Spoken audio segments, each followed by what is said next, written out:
Psoriasis ఉన్న వాళ్ళు తీసుకోవాల్సిన ఫుడ్స్ ఏంటి? నేను డాక్టర్ శ్వేతమాధవి ఈరోజు కన్సల్టెంట్ డెర్మటాలజిస్ట్. సోరియాసిస్ ఉన్న వాళ్ళు యాంటీ ఇన్ఫ్లమేటరీ రిచ్ ఫుడ్ ని తీసుకోవాలి. For example anti oxidant rich foods like fruits, berries, oranges, grape, mangoes and probiotic and prebiotic foods కూడా ఎక్కువగా ప్రిఫర్ చేయాలి. ప్రోబయోటిక్ ఫుడ్స్ అంటే yoghurt, curd etcetera and prebiotic foods అంటే onion, garlic, ఇంకా dry fruits, avocado, walnuts ఇవన్నీ కూడా చాలా మంచిది. ఎందుకంటే వీటన్నిటిలో కూడా యాంటీ ఆక్సిడెంట్స్ ఉంటాయి అండ్ ఆల్సో ఆక్సిడేటివ్ స్ట్రెస్ ని తగ్గిస్తాయి బాడీలో అండ్ ఇన్ఫ్లమేటరీ కండిషన్ ని కూడా ఇంప్రూవ్ చేస్తాయి. Vegetables like carrot, spinach, broccoli ఇలాంటివన్నీ తీసుకోవాలి. గ్రీన్ లీఫీ వెజిటబుల్స్ కూడా చాలా హెల్ప్ఫుల్ గా ఉంటాయండి.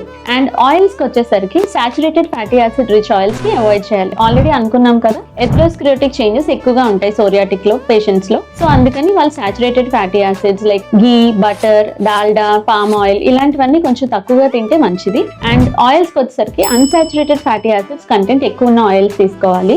అండ్ ఉన్న వాటిలో ఆలివ్ ఆయిల్ ఇలాంటివి ప్రిఫర్ చేస్తే బెటర్. Thank you.